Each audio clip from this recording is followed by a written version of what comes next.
Hello friends, welcome to my YouTube channel. So guys, आज के इस वीडियो में हम लोग देखने वाले हैं जो आपका आरआरबी टेक्नीशियन का एग्ज़ाम होने वाला है 19 दिसंबर से 29 दिसंबर। उसी के हाल ही के टीसीएस के द्वारा पूछे गए जनरल साइंस करंट अफेयर्स के टॉप मोस्ट इंपॉर्टेंट क्वेश्चंस को यहाँ पर डिस्कस करने वाले हैं। और मैं आप लोगों को ये 100% गारंटी देता हूँ कि आपके रेलवे आरआरबी टेक्नीशियन के एग्ज़ाम में यहाँ से प्रश्न पूछे जाएंगे।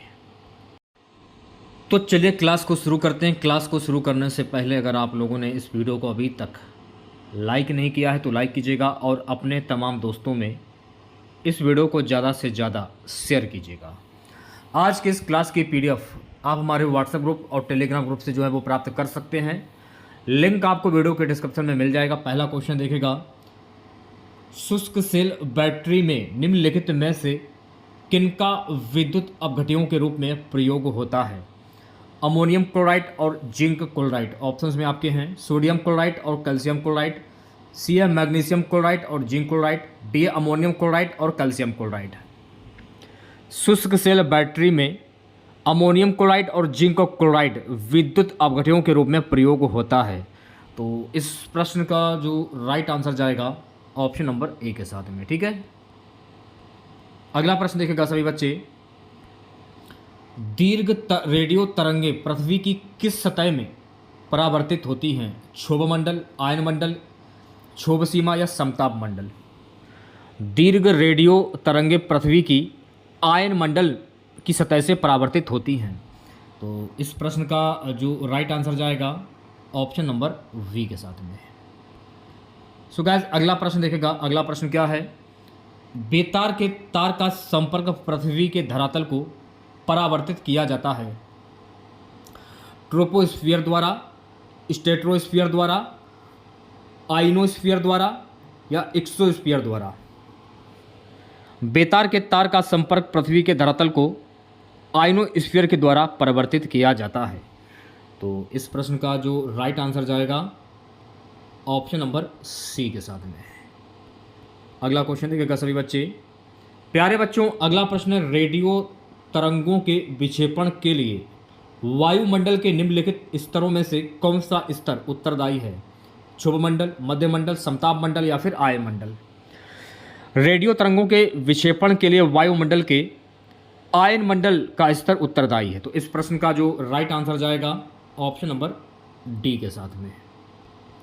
चलिए बढ़ते हैं नेक्स्ट क्वेश्चन की ओर। प्यारे बच्चों, अगला प्रश्न देखेगा, दृश्य प्रकाश का द्रव्यमान प्रसार होता है। तो द्रव्य प्रकाश का दृश्यमान प्रसार जो होता है ये होता है 390 से 750 nm के बीच। तो इस प्रश्न का जो राइट आंसर जाएगा ऑप्शन नंबर डी के साथ में। चलिए बढ़ते हैं नेक्स्ट क्वेश्चन की ओर। अगला क्वेश्चन देखेगा, कौन सी तरंगे शून्य में संचरण नहीं कर सकती? प्रकाश, ऊष्मा, ध्वनि या इलेक्ट्रोमैग्नेटिक? कौन सी तरंगे शून्य में संचरण नहीं कर सकती? तो इस प्रश्न का जो राइट आंसर जाएगा ध्वनि के साथ में, यानी कि ऑप्शन नंबर सी जो है करेक्ट हो जाएगा। सो गाइस, अगला प्रश्न आपके स्क्रीन पर, दो उत्तरोत्तर सुरंग अथवा दो उत्तरोत्तर गर्त के बीच की दूरी को क्या कहते हैं? आयाम, तरंग दैर्घ्य, आवृत्ति, उपयुक्त में से कोई नहीं? तो मेरे प्यारे साथियों, इसे हम कहते हैं तरंग दैर्घ्य। तो इस प्रश्न का जो राइट आंसर जाएगा ऑप्शन नंबर वी के साथ में। ठीक है, चलिए बढ़ते हैं नेक्स्ट क्वेश्चन की ओर। अगला क्वेश्चन देखेगा।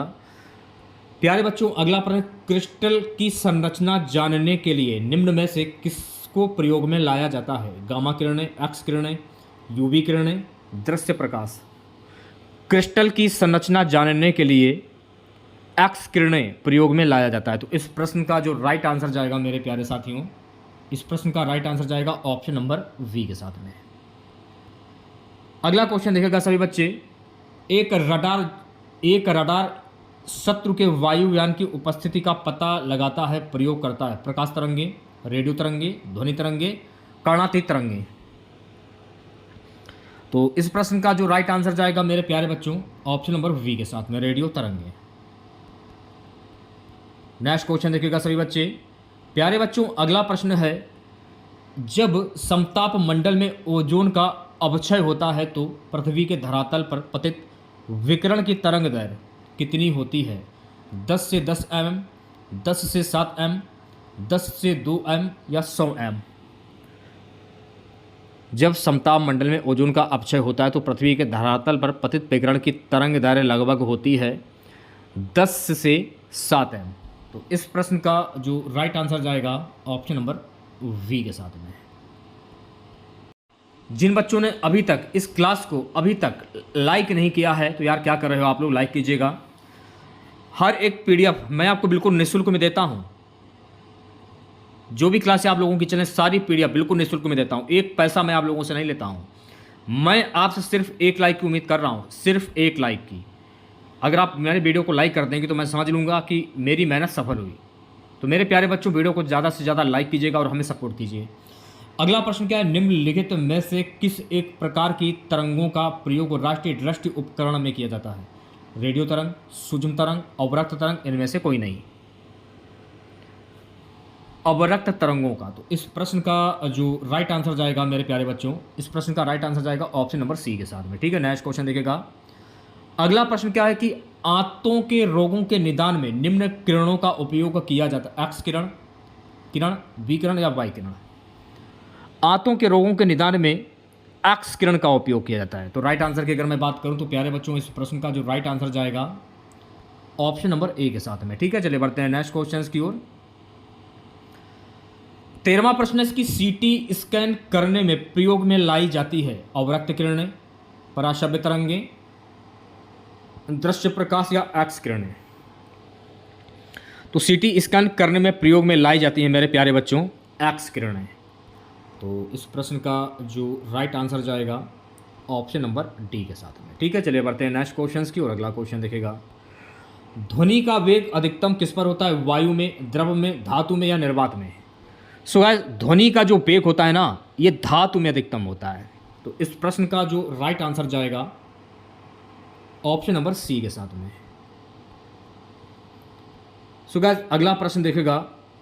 लगभग 20 डिग्री सेल्सियस के तापक्रम पर किस माध्यम में ध्वनि की गति अधिकतम रहेगी? हवा, ग्रेनाइट, पानी या लोहा?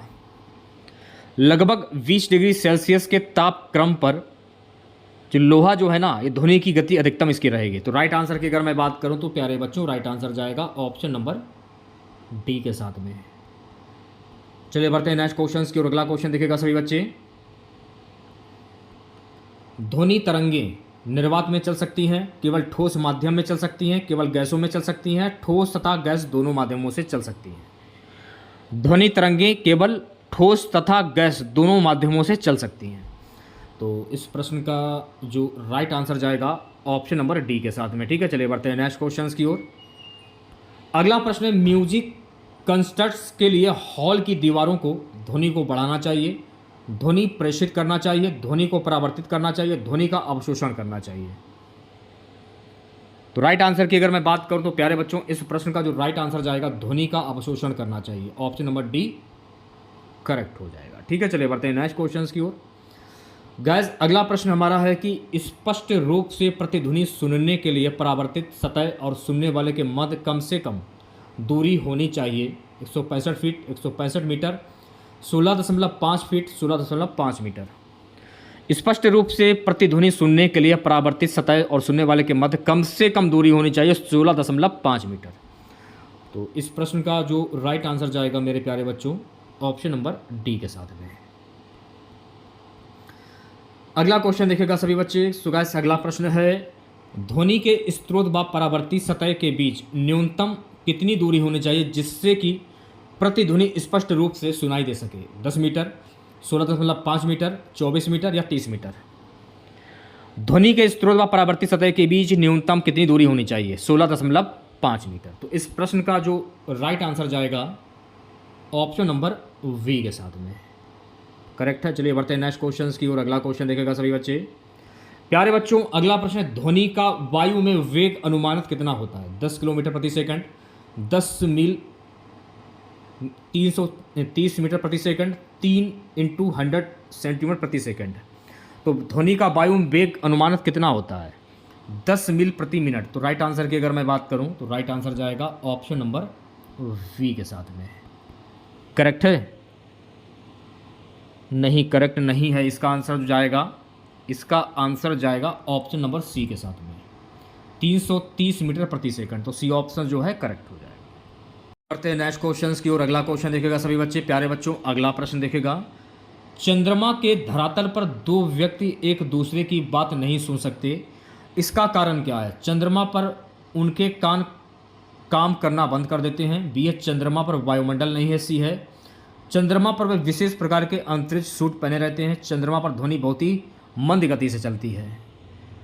तो राइट आंसर की अगर मैं बात करूं, चंद्रमा पर वायुमंडल नहीं है। तो इस प्रश्न का जो राइट आंसर जाएगा ऑप्शन नंबर वी के साथ में।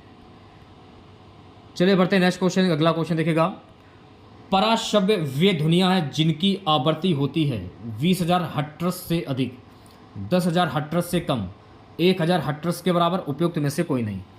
पराशब्द वे ध्वनियाँ हैं जिनकी आवृत्ति होती है 20,000 हर्ट्ज से अधिक। तो इस प्रश्न का जो राइट आंसर जाएगा ऑप्शन नंबर ए के साथ में। ठीक है गाइस, अगला क्वेश्चन देखेगा। 23वां प्रश्न, एक जैव पद्धति जिसमें पराशब्द ध्वनि का उपयोग किया गया जाता है उसको क्या कहते हैं? Sonography, ECG, EEG, x ray.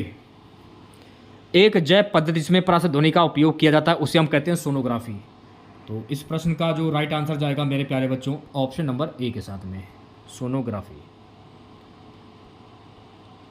24वां question देखेगा। चमगादड़ अंधेरी रातों में उड़ सकते हैं और अपना शिकार भी कर सकते हैं, इसका कारण क्या है? उनकी आंखों के तारे बड़े होते हैं, उनकी रात्रि दृष्टि बहुत अच्छी होती है, प्रत्येक चिड़िया ऐसा कर सकती है, वे पराध्वनि तरंगे निकालते हैं और उन्हीं के द्वारा निर्देशित होते हैं। तो राइट आंसर की अगर मैं बात करूं, वे पराध्वनि तरंगे निकालते हैं और उन्हीं के द्वारा निर्देशित होते। तो राइट आंसर हो जाएगा ऑप्शन नंबर डी। ठीक है, नेक्स्ट क्वेश्चन देखेगा। अगला प्रश्न हमारा है कि पराध्वनिक जेट की उड़ान के कारण क्या होता है? हवा में प्रदूषण, आंख के रोग, ओजोन लेयर में बाधा, उपयुक्त में से कोई नहीं। जब पराध्वनि जेट की उड़ान जो है इसके कारण होता है ओजोन लेयर में बाधा। तो इस प्रश्न का जो राइट आंसर जाएगा ऑप्शन नंबर सी के साथ में। चलिए बढ़ते हैं नेक्स्ट क्वेश्चन की और अगला क्वेश्चन देखेगा सभी बच्चे। डेसिबल इकाई का प्रयोग किया जाता है प्रकाश की तीव्रता नापने में, ध्वनि की तीव्रता नापने में, भूकंप का क्रांतिमान मापने में, उपयुक्त में से कोई नहीं। देखिए, डेसिबल इकाई का जो प्रयोग किया जाता है ध्वनि की तीव्रता मापने में। तो इस प्रश्न का जो राइट आंसर जाएगा मेरे प्यारे बच्चों ऑप्शन नंबर वी के साथ में। ठीक है, चलिए बढ़ते हैं नेक्स्ट क्वेश्चन की ओर। 27वां क्वेश्चन हमारा, जब दो लोग आपस में बात करते हैं तब कितने डेसिबल ध्वनि उत्पन्न होती है? लगभग 5 डेसिबल, लगभग 10 डेसिबल, लगभग 30 डेसिबल, लगभग 100 डेसिबल। जब दो लोग आपस में बात करते हैं तो कुल 30 डेसिबल ध्वनि उत्पन्न होते हैं। तो इस प्रश्न का जो राइट आंसर जाएगा मेरे प्यारे बच्चों, इस प्रश्न का राइट आंसर जाएगा ऑप्शन नंबर सी के साथ में। 28वां क्वेश्चन देखेगा सभी बच्चे। विश्व स्वास्थ्य संगठन के अनुसार एक नगर के लिए सुरक्षित ध्वनि प्रदूषण स्तर है 45 डीबी, 50 डीबी, 55 डीबी, 60 डीबी। विश्व स्वास्थ्य संगठन के अनुसार एक नगर के लिए सुरक्षित ध्वनि प्रदूषण स्तर है 45 डीबी। तो इस प्रश्न का जो राइट आंसर जाएगा ऑप्शन नंबर ए के साथ में। अगला क्वेश्चन देखेगा सभी बच्चे। मनुष्य के लिए शोर की सह सीमा करीब करीब होती है 45 डेसिबल, 85 डेसिबल, 125 डेसिबल या फिर 155 डेसिबल। मनुष्य के लिए शोर की सह सीमा करीब करीब कितनी होती है? 85 डेसिबल। तो मेरे प्यारे बच्चों इस प्रश्न का जो राइट आंसर जाएगा ऑप्शन नंबर वी के साथ में। ठीक है, अगला क्वेश्चन देखेगा। मनुष्यों के लिए मानक ध्वनि स्तर है 9 डीबी, 60 डीबी, 120 डीबी या 100 डीबी। तो मनुष्यों के लिए मानक ध्वनि स्तर कितनी होती है? 60 डीबी। तो इस प्रश्न का जो राइट आंसर जाएगा मेरे प्यारे बच्चों, इस प्रश्न का राइट आंसर जाएगा ऑप्शन नंबर वी के साथ में।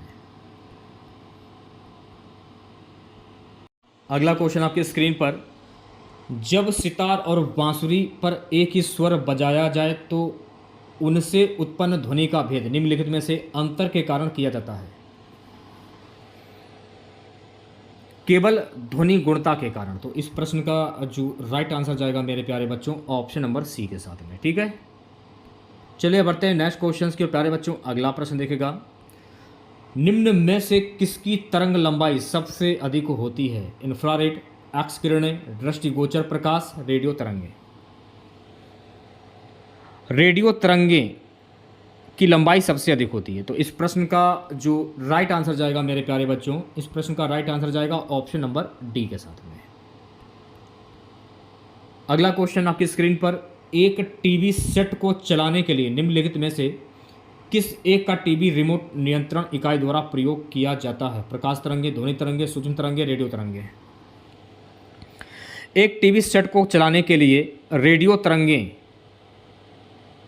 इकाई द्वारा प्रयोग किया जाता है। तो इस प्रश्न का जो राइट आंसर जाएगा मेरे प्यारे बच्चों, इस प्रश्न का राइट आंसर जाएगा ऑप्शन नंबर डी के साथ में। ठीक है, अगला क्वेश्चन देखिएगा, टेलीविजन ग्राही के दूरदर्शन नियंत्रण में किस प्रकार के वैद्युत चुंबकीय विकिरण प्रयोग में लाई जाती है? दृश्य, पराबैंगनी, अवरक्त, इनमें से कोई नहीं। तो टेलीविजन ग्राही के दूरदर्शन नियंत्रण में जो है अवरक्त वैद्युत चुंबकीय विकिरण प्रयोग में लाई जाती हैं। तो इस प्रश्न का जो राइट आंसर जाएगा मेरे प्यारे बच्चों, इस प्रश्न का राइट आंसर जाएगा ऑप्शन नंबर सी के साथ में।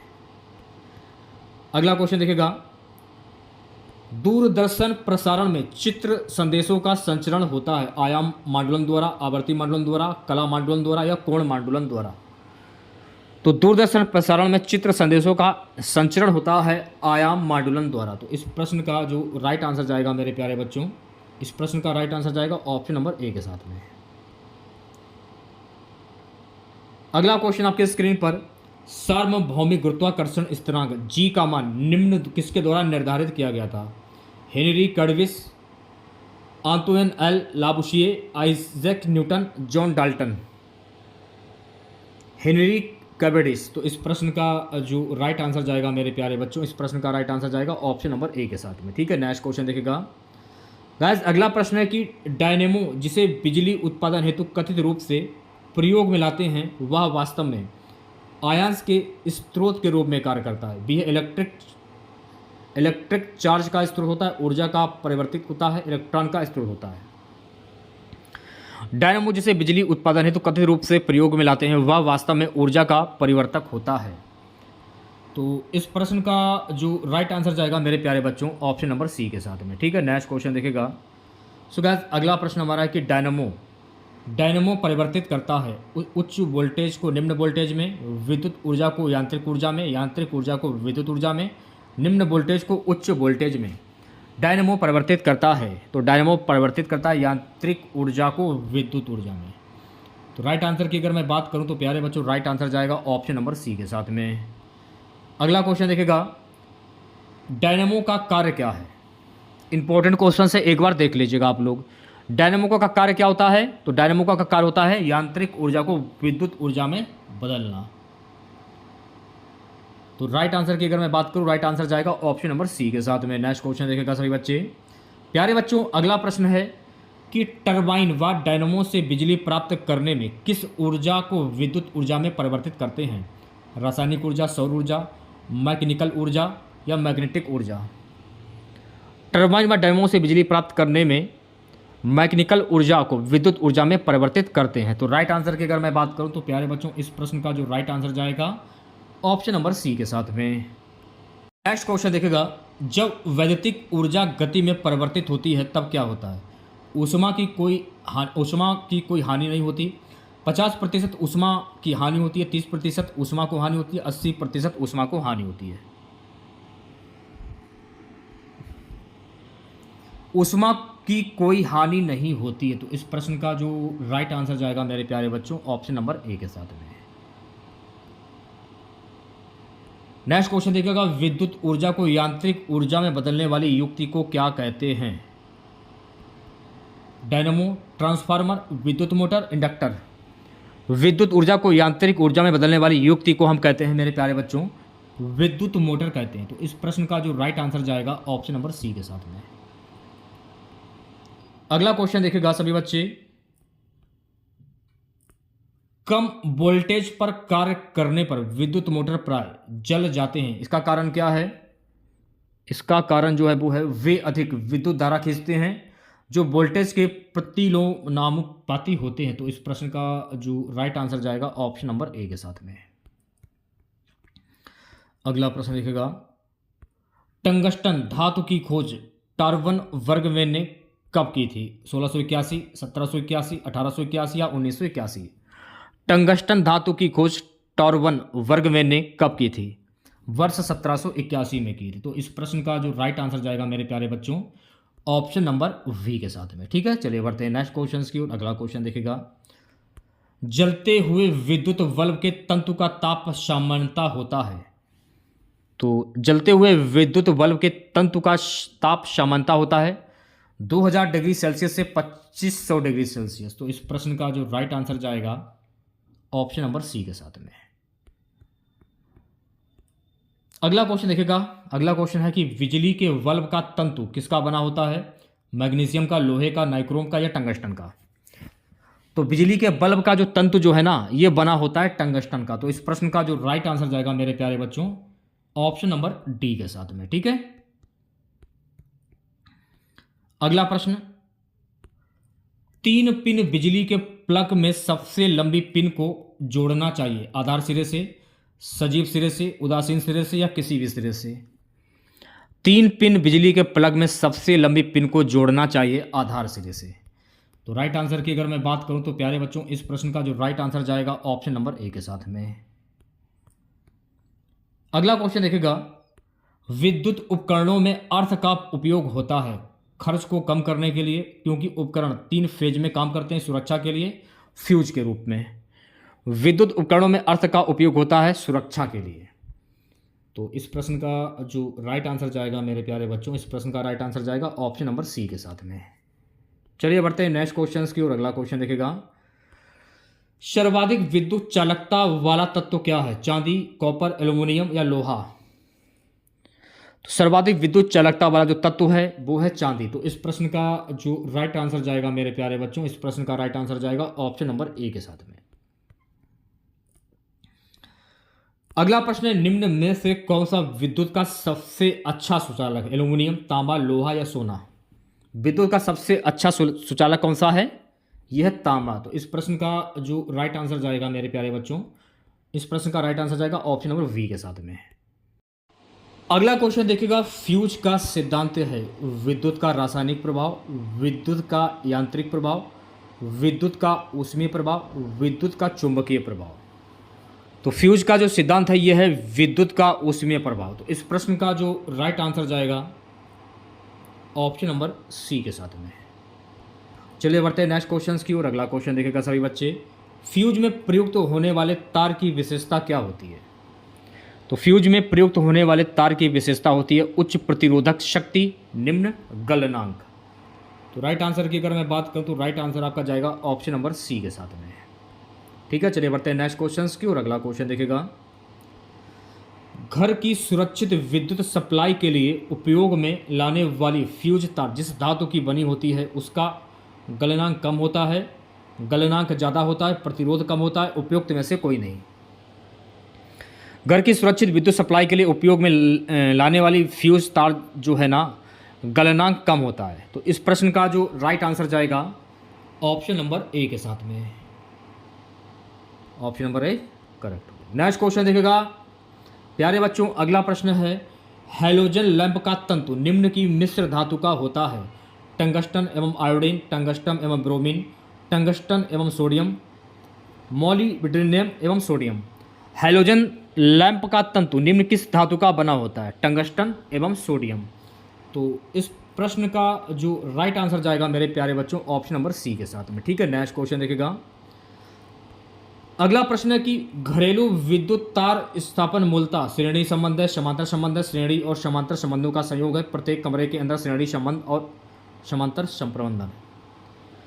घरेलू विद्युत तार पर स्थापन मूलतः समांतर संबंधन है। तो राइट आंसर की अगर मैं बात करूं तो प्यारे बच्चों राइट आंसर जाएगा ऑप्शन नंबर वी के साथ में।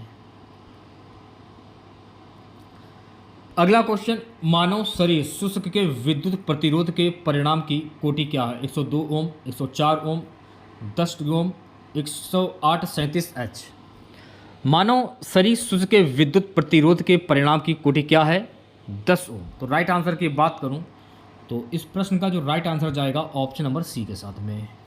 चलिए बढ़ते हैं नेक्स्ट क्वेश्चन की। अगला क्वेश्चन देखिएगा, सामान्य ट्यूबलाइट में कौन सी गैस होती है? इंपॉर्टेंट क्वेश्चन से एक बार देख लीजिएगा आप लोग। ऑर्गन के साथ सोडियम वेपर, नियोन के साथ सोडियम वेपर, ऑर्गन के साथ मर्क्यूरी वेपर, नियोन के साथ मर्क्यूरी वेपर।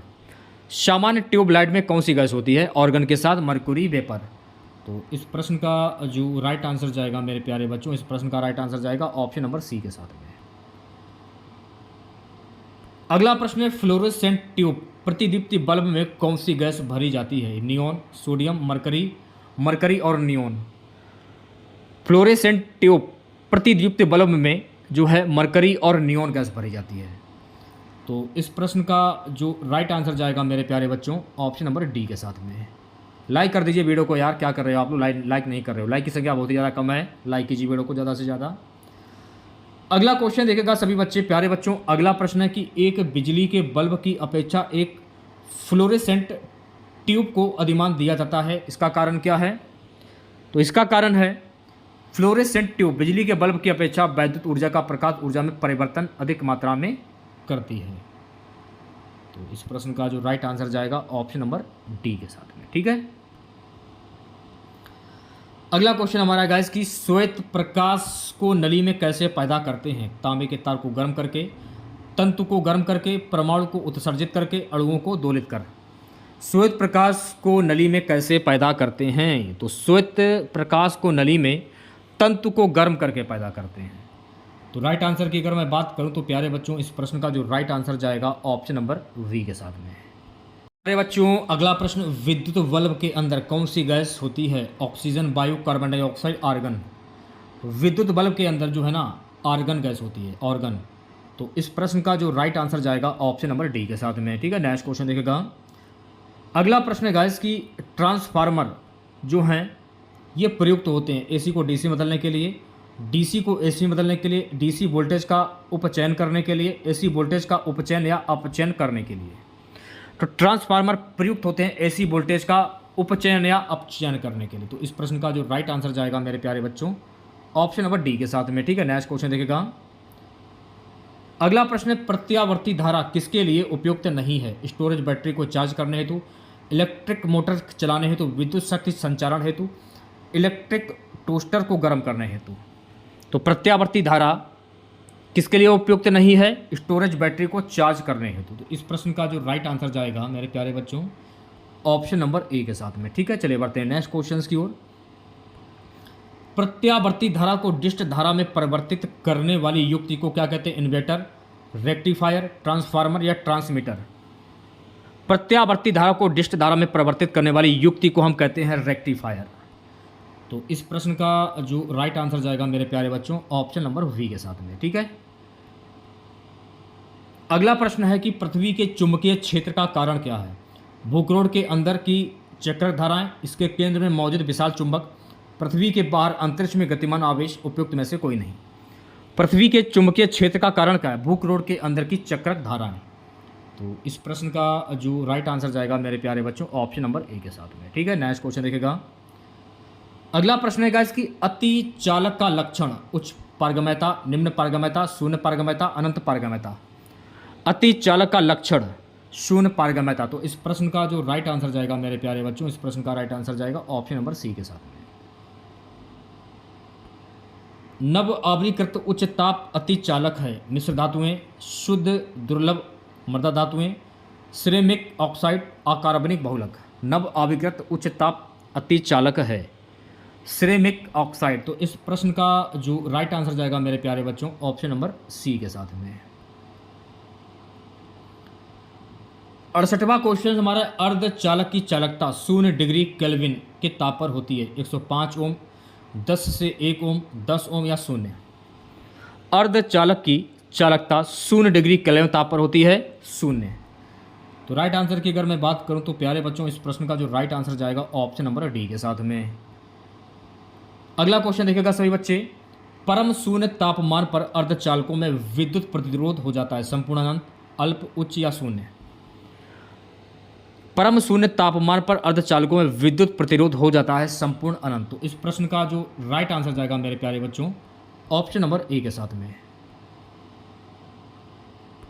अगला प्रश्न, निम्न में से कौन सी धातु अर्धचालक की तरह ट्रांजिस्टर में प्रयोग होती है? तांबा, जर्मेनियम, ग्रेफाइट या चांदी।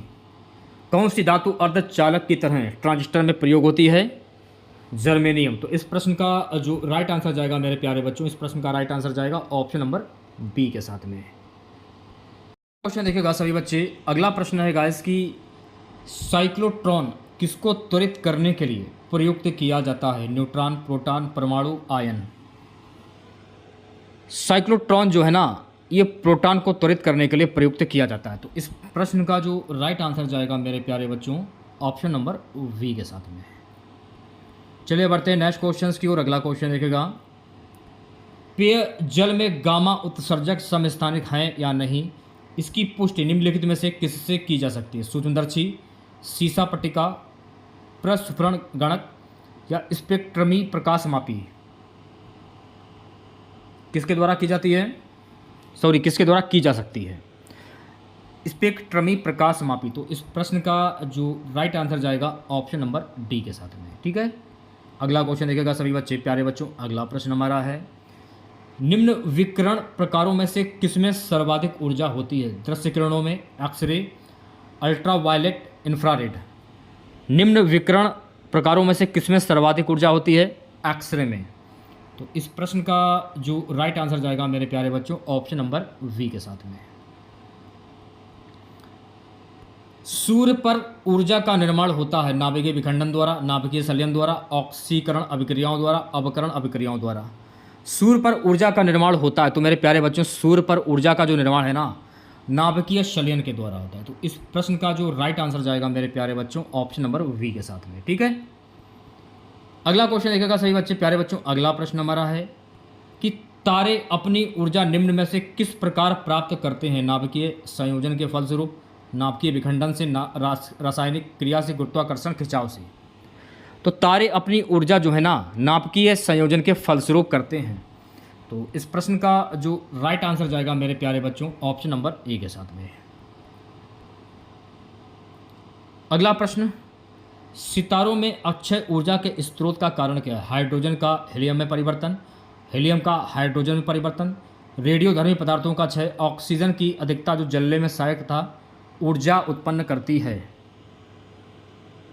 तो राइट आंसर की बात करूं, हाइड्रोजन का हीलियम में परिवर्तन, ऑप्शन नंबर ए जो है ये बिल्कुल करेक्ट हो जाएगा।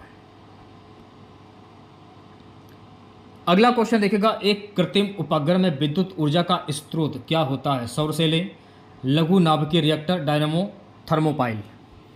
एक कृत्रिम उपग्रह में विद्युत ऊर्जा का स्रोत क्या होता है? सौर सेलें। तो इस प्रश्न का जो राइट आंसर जाएगा मेरे प्यारे बच्चों, ऑप्शन नंबर ए के साथ में। परमाणु रिएक्टर क्या है? परमाणु बम निर्माण स्थल, भारी पानी का तालाब, U-238 का उत्सर्जक आणविक भट्टी। परमाणु रिएक्टर क्या है? तो परमाणु रिएक्टर जो है ना, ये एक आणविक भट्टी है।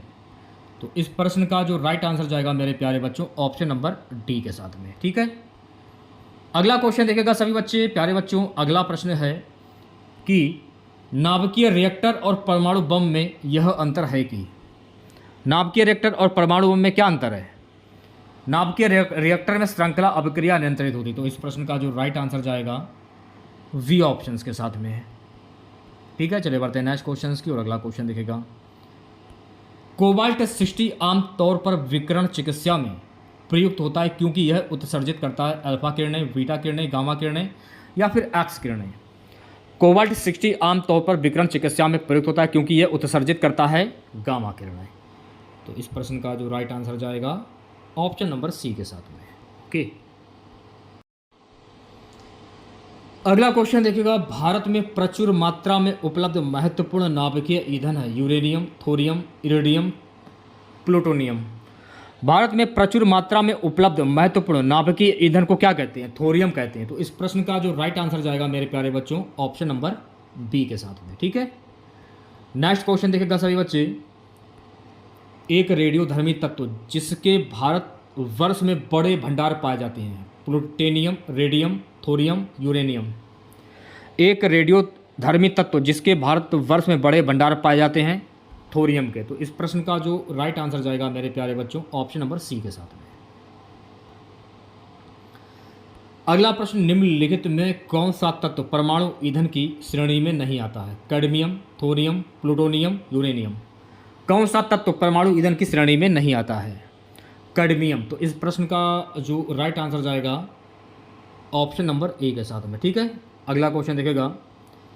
अगला प्रश्न हमारा आएगा इसकी निम्नलिखित में से कौन ईंधन नहीं है? Uranium, thorium, radium, helium. निम्नलिखित में से कौन ईंधन नहीं है? तो देखिए हीलियम जो है ना ये ईंधन नहीं है। तो इस प्रश्न का जो राइट आंसर जाएगा मेरे प्यारे बच्चों ऑप्शन नंबर डी के साथ में। ठीक है, चलिए बढ़ते हैं नेक्स्ट क्वेश्चन की ओर। परमाणु बम का सिद्धांत आधारित है नाभिकीय संलयन पर, नाभिकीय विखंडन पर, उपयुक्त दोनों पर, उपयुक्त किसी पर नहीं। तो परमाणु बम का सिद्धांत जो है ना ये आधारित है नाभिकीय विखंडन पर। तो इस प्रश्न का जो राइट आंसर जाएगा मेरे प्यारे बच्चों ऑप्शन नंबर वी के साथ में। ठीक है, चलिए बढ़ते हैं नेक्स्ट क्वेश्चन की और अगला क्वेश्चन देखेगा। परमाणु बम का कार्यकारी सिद्धांत यूरेनियम का नाभिकीय विखंडन है और हाइड्रोजन बम का कार्यकारी सिद्धांत ड्यूटेरियम का नाभिकीय संलयन, थोरियम का नाभिकीय विखंडन, हाइड्रोजन गैस वाले बम का विस्फोट, डायनामाइट तथा TNT का विस्फोट। ड्यूटेरियम का नाभिकीय संलयन। तो इस प्रश्न का जो राइट आंसर जाएगा मेरे प्यारे बच्चों ऑप्शन नंबर ए के साथ में। ठीक है, चलिए बढ़ते हैं नेक्स्ट क्वेश्चन की ओर। सो गाइस अगला प्रश्न देखेगा। अगला प्रश्न क्या है? हाइड्रोजन बम निम्न में से किस सिद्धांत पर आधारित है? नियंत्रित संलयन अभिक्रिया, अनियंत्रित संलयन अभिक्रिया, नियंत्रित विखंडन अभिक्रिया, अनियंत्रित विखंडन अभिक्रिया। तो हाइड्रोजन बम जो है ना ये अनियंत्रित संलयन अभिक्रिया के सिद्धांत पर आधारित है। तो इस प्रश्न की अगर मैं राइट आंसर की बात करूं तो इस प्रश्न का राइट आंसर जाएगा ऑप्शन नंबर वी के साथ में। अगला प्रश्न है निम्नलिखित में से कौन सा एक रेडियो एक्टिव नहीं है? स्टेटाइन, फ्रेसियस, ट्रिटियम, जर्कोनियम। कौन सा एक रेडियो एक्टिव नहीं है? जर्कोनियम, जो कि एक रेडियो एक्टिव नहीं है।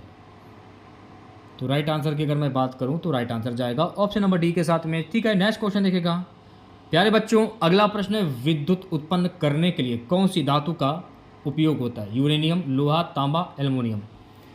तो विद्युत उत्पन्न करने के लिए कौन सी धातु का उपयोग होता है? यूरेनियम का उपयोग होता है। तो राइट आंसर की अगर मैं बात करूं तो प्यारे बच्चों इस प्रश्न का जो राइट आंसर जाएगा ऑप्शन नंबर ए के साथ में। ठीक है, अगला प्रश्न रेडियोधर्मी पदार्थ उत्सर्जित करता है? अल्फा कण, बीटा कण, गामा किरण, उपयुक्त सभी। रेडियोधर्मी पदार्थ उत्सर्जित करता है। सो गाइस रेडियोधर्मी पदार्थ उत्सर्जित करता है उपयुक्त सभी। तो राइट आंसर की अगर मैं बात करूं तो राइट आंसर जाएगा ऑप्शन नंबर डी के साथ में। करते हैं नेक्स्ट क्वेश्चन की ओर। सो गाइस अगला प्रश्न देखेगा। अगर चालू नाभिकीय रिएक्टर में कंट्रोल छड़ों का उपयोग नहीं किया जाए तो क्या होगा? रिएक्टर कार्य करना बंद कर देगा, चयन प्रक्रिया सीमा से बाहर चली जाएगी, रिएक्टर में कार्य धीमा हो जाएगा, रिएक्टर यथावत कार्य करता रहेगा। अगर चालू नाभिकीय रिएक्टर में कंट्रोल छड़ों का उपयोग नहीं किया जाए तो क्या होगा? चयन प्रक्रिया सीमा से बाहर चली जाएगी। तो इस प्रश्न का जो राइट आंसर जाएगा ऑप्शन नंबर वी के साथ में। ठीक है, चलिए बढ़ते हैं नेक्स्ट क्वेश्चन की। अगला क्वेश्चन देखेगा। भारत का प्रथम परमाणु संयंत्र निम्न में से कौन है? नरोरा, कलपक्कम, बारापुर या कोटा। तो भारत का प्रथम परमाणु संयंत्र कौन सा है? बारापुर। तो इस प्रश्न का जो राइट आंसर जाएगा मेरे प्यारे बच्चों इस प्रश्न का राइट आंसर जाएगा ऑप्शन नंबर सी के साथ में। ठीक है, अगला हमारा प्रश्न है कि भारत का प्रथम परमाणु ऊर्जा केंद्र है? BARC, तारापुर परमाणु ऊर्जा केंद्र, नरोरा परमाणु ऊर्जा केंद्र, उपयुक्त में से कोई नहीं। भारत का प्रथम परमाणु ऊर्जा केंद्र कौन सा है? तारापुर परमाणु ऊर्जा केंद्र। तो इस प्रश्न का जो राइट आंसर जाएगा मेरे प्यारे बच्चों ऑप्शन नंबर वी के साथ में। ठीक है, नेक्स्ट क्वेश्चन। ध्रुव पूर्णिमा तथा साइरस में क्या संबंध है? ये भारतीय शोध रिएक्टर हैं, ये तारे हैं, ये प्रसिद्ध पुस्तकों के नाम है, ये पावर संयंत्र है। ध्रुव पूर्णिमा तथा साइरस में क्या संबंध है? ये भारतीय शोध रिएक्टर हैं। तो राइट आंसर की अगर मैं बात करूं तो प्यारे बच्चों इस प्रश्न का जो राइट आंसर जाएगा ऑप्शन नंबर ए के साथ में। अगला प्रश्न। कलपक्कम प्रसिद्ध है परमाणु शक्ति संयंत्र के कारण, रक्षा प्रयोग के कारण, रॉकेट प्रक्षेपण केंद्र हेतु, अंतरिक्ष केंद्र हेतु। कलपक्कम ये प्रसिद्ध है परमाणु शक्ति संयंत्र के कारण। तो इस प्रश्न का जो राइट आंसर जाएगा ऑप्शन नंबर ए के साथ में। अगला क्वेश्चन देखेगा। अगला प्रश्न है इंदिरा गांधी आणविक अनुसंधान केंद्र कहाँ पर स्थित है? महाराष्ट्र में, तमिलनाडु, उत्तर प्रदेश में या कर्नाटक में? इंदिरा गांधी आणविक अनुसंधान केंद्र जो है ना ये स्थित है तमिलनाडु में। तो इस प्रश्न का जो राइट आंसर जाएगा मेरे प्यारे बच्चों ऑप्शन नंबर बी के साथ में। ठीक है, चलिए बढ़ते हैं नेक्स्ट क्वेश्चन की और अगला क्वेश्चन देखेगा। भारत का निम्नलिखित में से कौन सा परमाणु संयंत्र 4 भूकंपीय पेटी में अवस्थित है? कैगा, कलपक्कम, नरोरा या तारापुर? इस प्रश्न का जो राइट आंसर जाएगा नरोरा की ओर। तो राइट आंसर जाएगा ऑप्शन नंबर सी के साथ में, नरोरा। अगला प्रश्न है कि कलपक्कम के फास्ट ब्रीडर टेस्ट रिएक्टर में प्रयुक्त ईंधन है समृद्ध uranium, thorium, plutonium, tungsten. Kalpakkam के फास्ट ब्रीडर टेस्ट रिएक्टर में प्रयुक्त ईंधन कौन सा है? प्लूटोनियम। तो इस प्रश्न का जो राइट आंसर जाएगा ऑप्शन नंबर सी के साथ में। अगला क्वेश्चन देखिएगा, कलपक्कम के फास्ट ब्रीडर रिएक्टर में कौन सा शीतलक प्रयोग में लाया जाता है? कार्बन डाइऑक्साइड, भारी जल, समुद्री जल, द्रवित सोडियम। द्रवित सोडियम। तो इस प्रश्न का जो राइट आंसर जाएगा मेरे प्यारे बच्चों, इस प्रश्न का राइट आंसर जाएगा ऑप्शन नंबर डी के साथ में। आज की क्लास का लास्ट क्वेश्चन रहेगा, एक नाभिकीय रिएक्टर में भारी जल का क्या कार्य होता है? न्यूट्रॉन की गति को कम करना, न्यूट्रॉन की गति को बढ़ाना, रिएक्टर को ठंडा करना, नाभिकीय क्रिया को रोकना। एक नाभिकीय रिएक्टर में भारी जल का क्या कार्य होता है? न्यूट्रॉन की गति को कम करना। तो इस प्रश्न का जो राइट आंसर जाएगा ऑप्शन नंबर ए के साथ में। ठीक है, बढ़ते हैं नेक्स्ट क्वेश्चन की और। अगला क्वेश्चन देखेगा, 69वें फिल्म फेयर अवार्ड में बेस्ट फिल्म का अवार्ड किसने जीता? 12 fail, oh my god, animal, Dunki. 69वें फिल्म फेयर अवार्ड में बेस्ट फिल्म का अवार्ड 12 फेल ने जीता है। तो इस प्रश्न का जो राइट आंसर जाएगा ऑप्शन नंबर ए के साथ में। ठीक है, नेक्स्ट क्वेश्चन देखेगा सभी बच्चे। प्यारे बच्चों, अगला प्रश्न, अखिल भारतीय अभियान हमारा संविधान हमारा सम्मान का उद्घाटन किसने किया? जगदीप धनखड़, अमित शाह, राजनाथ सिंह, एस जयशंकर। अखिल भारतीय अभियान हमारा संविधान हमारा सम्मान का उद्घाटन जगदीप धनखड़ के द्वारा किया गया है। तो इस प्रश्न का जो राइट आंसर जो है, इस प्रश्न का राइट आंसर जाएगा ऑप्शन नंबर ए के साथ में। प्यारे बच्चों, अगला प्रश्न देखेगा, हलवा समारोह किस घटना से संबंधित है? स्वतंत्रता दिवस समारोह, बजट तैयार करने की प्रक्रिया, राष्ट्रीय महिला दिवस, गणतंत्र दिवस समारोह। हलवा समारोह ये जो घटना है ये संबंधित है बजट तैयार करने की प्रक्रिया से। तो इस प्रश्न का जो राइट आंसर जाएगा मेरे प्यारे बच्चों ऑप्शन नंबर वी के साथ में। चलिए बढ़ते हैं नेक्स्ट क्वेश्चन की और। अगला क्वेश्चन देखेगा, ICC men's T20 cricketer of the year का अवार्ड किस खिलाड़ी ने जीता? David Warner, Surya Kumar Yadav, Suman Gill, Glenn Maxwell. ICC men's T20 cricket of the year का अवार्ड जो है ना ये जीता है सूर्य कुमार यादव ने। तो इस प्रश्न का जो राइट आंसर जो है ऑप्शन नंबर वी के साथ में जाएगा। चलिए बढ़ते हैं नेक्स्ट क्वेश्चन की और। अगला क्वेश्चन देखेगा, प्यारे बच्चों, अगला प्रश्न है, ऑस्कर 2024 के लिए नॉमिनेट हुई documentary film To Kill a Tiger का निर्देशन किसने किया है? Christopher Nolan, David Oppenheim, Nisha Pahuja, Andy Cohen. Oscar 2024 के लिए नॉमिनेट हुई documentary film To Kill a Tiger का निर्देशन निशा पाहुजा के द्वारा किया गया है। तो इस प्रश्न का जो राइट आंसर है ऑप्शन नंबर सी के साथ में जाएगा। अगला प्रश्न हमारा है, वर्ष 2022-23 के लिए पुरुष वर्ग में सर्वश्रेष्ठ अंतर्राष्ट्रीय क्रिकेटर का पॉली उमरीगर अवार्ड जो है किसे प्रदान किया गया है? जसप्रीत बुमराह, मोहम्मद शमी, सुमन गिल, रविचंद्रन अश्विन।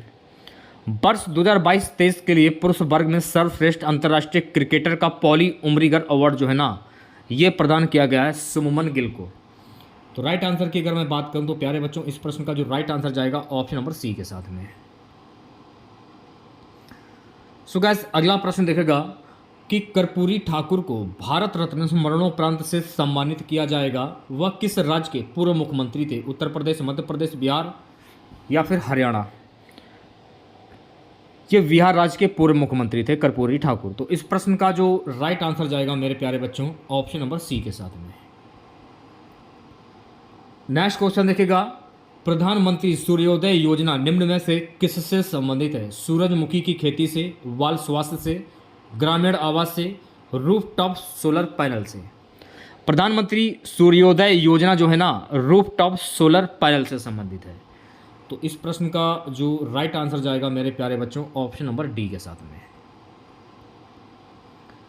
अगला प्रश्न है, सुभाष चंद्र बोस आपदा प्रबंधन पुरस्कार 2024 संस्थागत श्रेणी में किसे प्रदान किया गया है? केंद्रीय रिजर्व पुलिस बल, 60 पैराशूट फील्ड हॉस्पिटल यूपी, केंद्रीय औद्योगिक सुरक्षा बल, national coast guard. Subhash Chandra Bose आपदा प्रबंधन पुरस्कार 2024 संस्थागत श्रेणी से 60 पैराशूट फील्ड हॉस्पिटल यूपी को सम्मानित किया गया है। तो इस प्रश्न का जो राइट आंसर जाएगा ऑप्शन नंबर वी के साथ में। प्यारे बच्चों, अगला प्रश्न हमारा है, उत्तर प्रदेश गौरव सम्मान से किसे सम्मानित किया गया है? अरुण योगीराज, नवीन तिवारी, डॉक्टर ऋतु करिधल श्रीवास्तव, वीसी दोनों। उत्तर प्रदेश गौरव सम्मान से अरुण योगीराज डॉक्टर ऋतु करिधल श्रीवास्तव को सम्मानित किया गया है। योगीराज नहीं होगा, फिर से मैं मिस्टेक कर रहा हूँ। इस प्रश्न का जो राइट आंसर जाएगा ऑप्शन नंबर डी के साथ में, Naveen Tiwari, doctor Ritu Karidhal Srivastava. Option number d correct हो जाएगा। पढ़ते हैं नेक्स्ट क्वेश्चन की। बैडमिंटन में इंडिया ओपन 2024 महिला एकल टाइटल किसने जीता? ताई जू विंग, ओकिता रैना, PV Sindhu, Chen Yufei. Badminton India open 2024 महिला एकल टाइटल का जो खिताब जो है ना, ताई यू यिंग ने जीता। तो इस प्रश्न का जो राइट आंसर जाएगा ऑप्शन नंबर ए के साथ में। अगला प्रश्न आपकी स्क्रीन पर, अयोध्या राम मंदिर निर्माण के मुख्य वास्तुकार कौन है? राम सुतार, चंद्रकांत सोमपुरा, अरुण योगीराज, जगन मोहन। अयोध्या राम मंदिर के निर्माण के मुख्य वास्तुकार थे चंद्रकांत सोमपुरा। तो इस प्रश्न का जो राइट आंसर जाएगा ऑप्शन नंबर वी के साथ में। अगला प्रश्न, पेडियाला लक्ष्मी प्रिया किस नृत्य से संबंधित है जिन्हें प्रधानमंत्री राष्ट्रीय बाल पुरस्कार से सम्मानित किया गया? भरतनाट्यम, कुचिपुड़ी, मोहिनी अष्टम या कथक। पेडियाला लक्ष्मी प्रिया जो है ना, ये कुचिपुड़ी नृत्य से संबंधित हैं। इन्हें प्रधानमंत्री राष्ट्रीय बाल पुरस्कार से सम्मानित किया गया है। तो इस प्रश्न का जो राइट आंसर जाएगा ऑप्शन नंबर वी के साथ में। ठीक है, चलिए बढ़ते हैं नेक्स्ट क्वेश्चन की ओर। अगला क्वेश्चन देखेगा सभी बच्चे। Doctor BR. अंबेडकर की 125 फीट ऊंची कांस्य प्रतिमा का उद्घाटन किस राज्य में किया गया है? बिहार, आंध्र प्रदेश, राजस्थान या उत्तर प्रदेश। Doctor BR. अंबेडकर की 125 फीट ऊंची कांस्य प्रतिमा का उद्घाटन आंध्र प्रदेश में किया गया। तो प्यारे बच्चों, इस प्रश्न का जो राइट आंसर जाएगा ऑप्शन नंबर वी के साथ में। नेक्स्ट क्वेश्चन, महतारी वंदना योजना किस राज्य सरकार द्वारा शुरू की गई है? मध्य प्रदेश, बिहार, छत्तीसगढ़ या असम। महतारी वंदना योजना जो है ना, छत्तीसगढ़ राज्य सरकार के द्वारा शुरू की गई है। तो इस प्रश्न का जो राइट आंसर जाएगा मेरे प्यारे बच्चों ऑप्शन नंबर सी के साथ में। अगला प्रश्न है, 16वें वित्त आयोग के अध्यक्ष के रूप में किसे नियुक्त किया गया? डॉक्टर अरविंद पनगड़िया, उर्जित पटेल, रघुराम राजन, शक्ति कांता दास। 16वें वित्त आयोग के अध्यक्ष के रूप में डॉक्टर अरविंद पनगड़िया को नियुक्त किया गया है। तो इस प्रश्न का जो राइट आंसर जाएगा मेरे प्यारे बच्चों ऑप्शन नंबर ए के साथ में। अगला प्रश्न, फोर्स की हाल ही की रिपोर्ट के अनुसार दुनिया की सबसे मजबूत करेंसी कौन सी है? बहरीनी दिनार, यूरो, कुवैती दिनार, यूएस डॉलर। फोर्स की हाल ही की रिपोर्ट के अनुसार दुनिया की सबसे मजबूत करेंसी है कुवैती दिनार। तो इस प्रश्न का जो राइट आंसर जाएगा ऑप्शन नंबर सी के साथ में। चलिए बढ़ते हैं नेक्स्ट क्वेश्चन की और अगला क्वेश्चन देखेगा, T20 इंटरनेशनल में सर्वाधिक शतक लगाने का रिकॉर्ड किस बल्लेबाज ने बनाया? Virat Kohli, Surya Kumar Yadav, David Warner, Rohit Sharma. T20 international में सर्वाधिक शतक लगाने का रिकॉर्ड जो है ना, रोहित शर्मा ने बनाया है। तो इस प्रश्न का जो राइट आंसर जाएगा ऑप्शन नंबर डी के साथ में। प्यारे बच्चों, अगला प्रश्न आपकी स्क्रीन पर, भारतीय वायुसेना के साथ अभ्यास डेटर्स नाइट में किन देशों ने भाग लिया? फ्रांस और अमेरिका, फ्रांस और यूएई, यूएसए और यूएई, फ्रांस और चीन।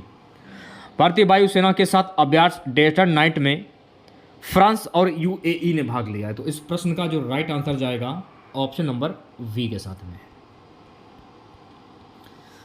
अगला प्रश्न, एशियाई मैराथन चैंपियनशिप 2024 में स्वर्ण पदक किसने जीता?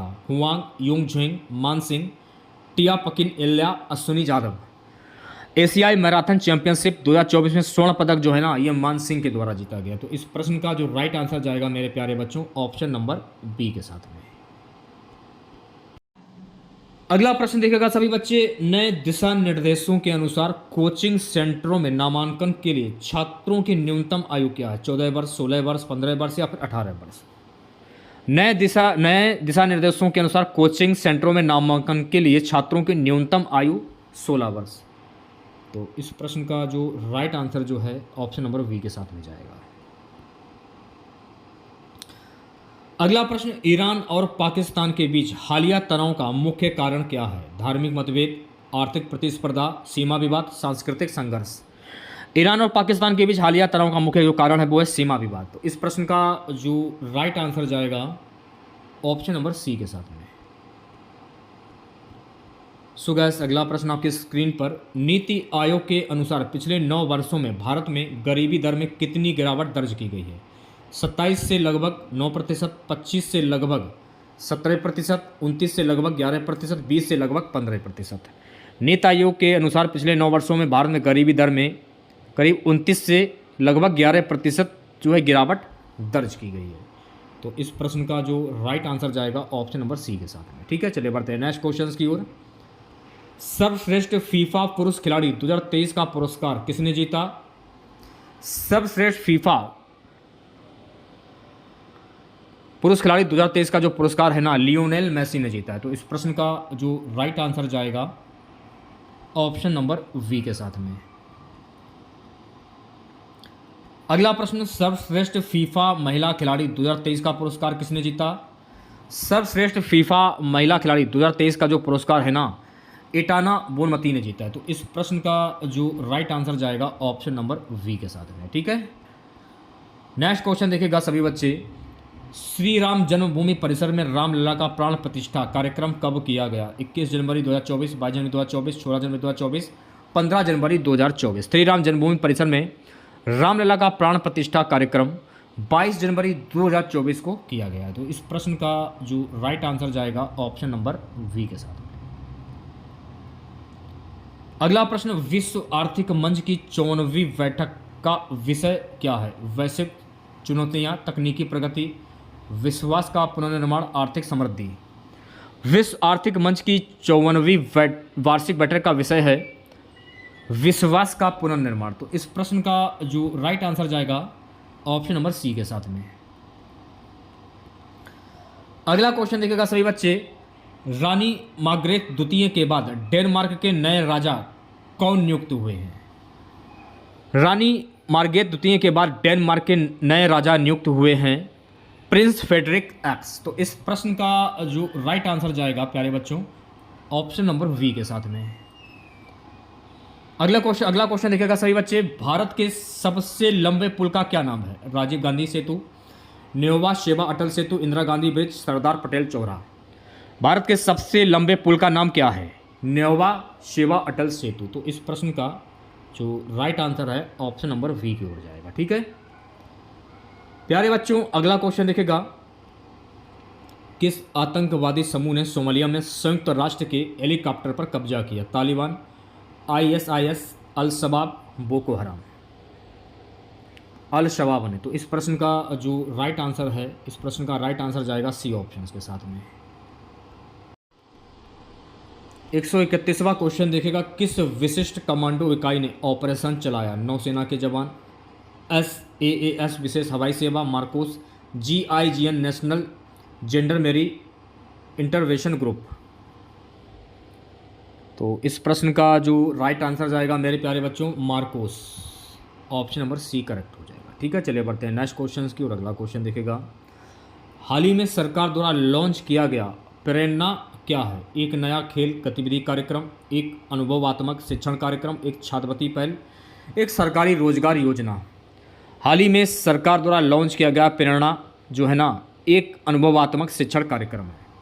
तो इस प्रश्न का जो राइट आंसर है ऑप्शन नंबर वी के साथ में जाएगा। ठीक है, चलिए बढ़ते हैं नेक्स्ट क्वेश्चन की ओर। प्यारे बच्चों, अगला प्रश्न है। 1 जनवरी 2024 को ब्रिक्स समूह में शामिल नए सदस्य कौन है? 1 जनवरी 2024 को ब्रिक्स समूह में शामिल सदस्य हैं मिस्र, इथोपिया, ईरान, सऊदी अरब और संयुक्त अरब अमीरात। तो इस प्रश्न का जो राइट आंसर जाएगा ऑप्शन नंबर बी के साथ में। ठीक है, चलिए बढ़ते हैं नेक्स्ट क्वेश्चन की और अगला क्वेश्चन देखेगा। यूजीसी ने किस डिग्री की मान्यता रद्द कर दी है? PhD डिग्री, स्नातक की डिग्री, MPhil डिग्री, स्नातक डिप्लोमा। यूजीसी ने एमफिल की डिग्री को जो है वो रद्द कर दिया है। तो इस प्रश्न का जो राइट आंसर जाएगा मेरे प्यारे बच्चों ऑप्शन नंबर सी के साथ में। ठीक है, अगला प्रश्न देखेगा। अगला प्रश्न है भारतीय नौसेना द्वारा कमीशन किए गए नवीनतम स्टील्थ गाइडेड मिसाइल विध्वंसक का नाम क्या है? भारतीय नौसेना द्वारा कमीशन किए गए नवीनतम स्टील्थ गाइडेड मिसाइल विध्वंसक का नाम है आईएनएस इम्फाल। तो राइट आंसर की अगर मैं बात करूं तो प्यारे बच्चों इस प्रश्न का जो राइट आंसर जाएगा ऑप्शन नंबर सी के साथ में। अगला प्रश्न देखेगा। द्विपक्षीय श्रृंखला के लिए आईसीसी द्वारा नियुक्त पहली निष्पक्ष महिला अंपायर कौन बनी है? जेमिया रोस्ट्रिंगू, नीतू डेविड, सू रेड्सफर्न, सांद्रा वेंग्रांजा। तो राइट आंसर की बात करूं सू रेडफर्न, इस प्रश्न का जो है वो राइट आंसर हो जाएगा। ठीक है, चलिए बढ़ते हैं नेक्स्ट क्वेश्चन की। अगला क्वेश्चन देखेगा। किस महिला क्रिकेटर को दिसंबर 2023 के लिए ICC player of the month का सम्मान मिला है? Deepti Sharma Bharat, Gaby Lewis Ireland, Sophie Devine New Zealand, Isobel जोक्से आयरलैंड। तो राइट आंसर की बात करूं Deepti Sharma Bharat, option number a जो है ये बिल्कुल करेक्ट हो जाएगा। सो गाइस अगला प्रश्न देखेगा। हाल ही में जारी ग्लोबल फायर पावर इंडेक्स 2024 में भारतीय सेना को दुनिया में कौन सा स्थान मिला? दूसरा, चौथा, तीसरा या सातवां? हाल ही में जारी ग्लोबल फायर पावर इंडेक्स 2024 में भारतीय सेना को दुनिया की सेना में चौथा स्थान मिला है। तो इस प्रश्न का जो राइट आंसर जो है वो हो जाएगा ऑप्शन नंबर बी की ओर। ठीक है, पहले नंबर पर अमेरिका, दूसरे नंबर पर रसिया, तीसरे पर चाइना, चौथे पर भारत। अगला प्रश्न देखेगा सभी बच्चे। किस पुरुष क्रिकेटर को दिसंबर 2023 के लिए ICC player of the month का सम्मान मिला है? Jasprit Bumrah Bharat, Kuldeep Yadav Bharat, Pat Cummins Australia, Jimmy Neesham New Zealand. Pat Cummins Australia. तो राइट आंसर की अगर मैं बात करूं तो प्यारे बच्चों इस प्रश्न का जो राइट आंसर जाएगा ऑप्शन नंबर सी की तरफ। ठीक है, नेक्स्ट क्वेश्चन देखिएगा। प्रतिवर्ष किस महापुरुष के जन्मदिन पर पूरे भारत में 12 जनवरी को राष्ट्रीय युवा दिवस मनाया जाता है? स्वामी विवेकानंद, लालू शास्त्री, सुभाष चंद्र बोस, डॉक्टर राजेंद्र प्रसाद। प्रतिवर्ष स्वामी विवेकानंद के जन्मदिन पूरे भारत में 12 जनवरी को राष्ट्रीय युवा दिवस मनाया जाता है। तो इस प्रश्न का जो राइट आंसर है ऑप्शन नंबर ए की ओर जाएगा। ठीक है।